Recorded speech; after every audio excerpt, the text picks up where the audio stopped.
I'm going around the world giving talks about Darwin, and usually what I'm talking about is Darwin's strange inversion of reasoning. Now, that title, that phrase comes from a critic, an early critic, and this is a passage that I just love and would like to read for you. In the theory with which we have to deal, absolute ignorance is the artificer, so that we may enunciate as the fundamental principle of the whole system that in order to make a perfect and beautiful machine, it is not requisite to know how to make it. This proposition will be found, on careful examination, to express in condensed form the essential purport of the theory, and to express in a few words all Mr. Darwin's meaning, who, by a strange inversion of reasoning, seems to think absolute ignorance fully qualified to take the place of absolute wisdom in the achievements of creative skill. Exactly. Exactly. And it is a strange inversion.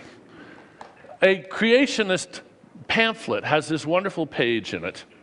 Test 2. Do you know of any building that didn't have a builder? Yes, no.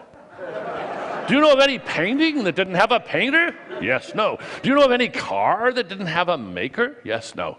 If you answered yes for any of the above, give details. Aha! I mean, it really is a strange inversion of reasoning. You would have thought it stands to reason that design requires an intelligent designer. But Darwin shows that it's just false. Today, though, I'm going to talk about Darwin's other strange inversion, which is equally puzzling at first, but in some ways just as important. It stands to reason that we love chocolate cake because it is sweet. Guys go for girls like this because they are sexy. We adore babies because they're so cute. And of course, we are amused by jokes because they are funny. This is all backwards. It is. And Darwin shows us why. Let's start with sweet. Our sweet tooth is basically an evolved sugar detector, because sugar is high energy, and it's just been wired up to the preferrer, to put it very crudely. And that's why we like sugar. Honey is sweet because we like it, not we like it because honey is sweet. There's nothing intrinsically sweet about honey. If you looked at glucose molecules till you were blind, you wouldn't see why they tasted sweet. You have to look in our brains to understand why they're sweet. So if you think first there was sweetness and then we evolved to like sweetness, you've got it backwards. That's just wrong. It's the other way around. Sweetness was born with the wiring, which evolved. And there's nothing intrinsically sexy about these young ladies. And it's a good thing that there isn't. Because if there were, then Mother Nature would have a problem. How on earth to get chimps to mate?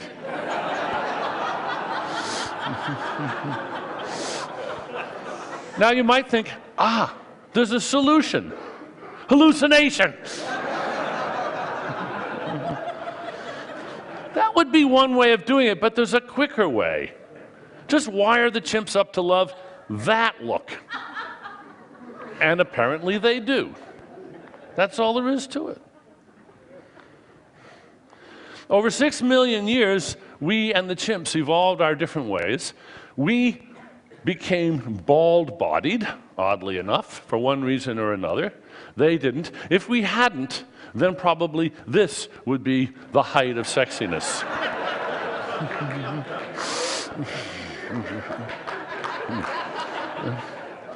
Our sweet tooth is an evolved instinctual preference for high-energy food. It wasn't designed for chocolate cake. Chocolate cake is a supernormal stimulus.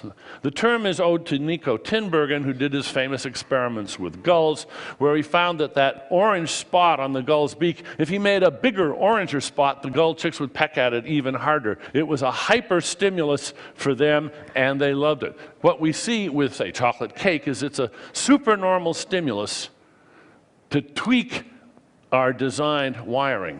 And there are lots of supernormal stimuli. Chocolate cake is one. There's lots of supernormal stimuli for sexiness. And there's even supernormal stimuli for cuteness. Here's a pretty good example. It's important that we love babies and that we not be put off by, say, messy diapers. So babies have to attract our affection and our nurturing. And they do. And by the way, a recent study shows that mothers prefer the smell of the dirty diapers of their own baby. So nature works on many levels here. But now, if babies didn't look the way they do, if babies looked like this, that's what we would find adorable. That's what we would find. We would think, oh my goodness, do I ever want to hug that? This is the strange inversion. Well now, finally, what about funny? My answer is it's the same story. The same story. This is the hard one, the one that isn't obvious. That's why I leave it to the end, and I won't be able to say too much about it. But you have to think evolutionarily. You have to think, what hard job that has to be done? It's dirty work. Somebody's got to do it. Is so important to give us such a powerful inbuilt reward for it when we succeed. Now, I think we found the answer, I and a few of my colleagues.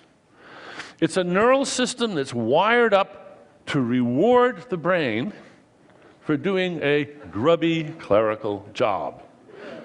Our bumper sticker for this view is that this is the joy of debugging. Now, I'm not going to have time to spell it all out, but I'll just say that only some kinds of debugging get the reward. And what we're doing is we're using humor as a sort of neuroscientific probe by switching humor on and off, by turning the knob on a joke. Now it's not funny. Oh, now it's funnier. Now we turn a little bit more. Now it's not funny. In this way, we can actually learn something about the architecture of the brain, the functional architecture of the brain. Matthew Hurley is the first author of this. We call it the Hurley model. He's a computer scientist. Reginald Adams is a psychologist, and there I am. And we're putting this together into a book. Thank you very much.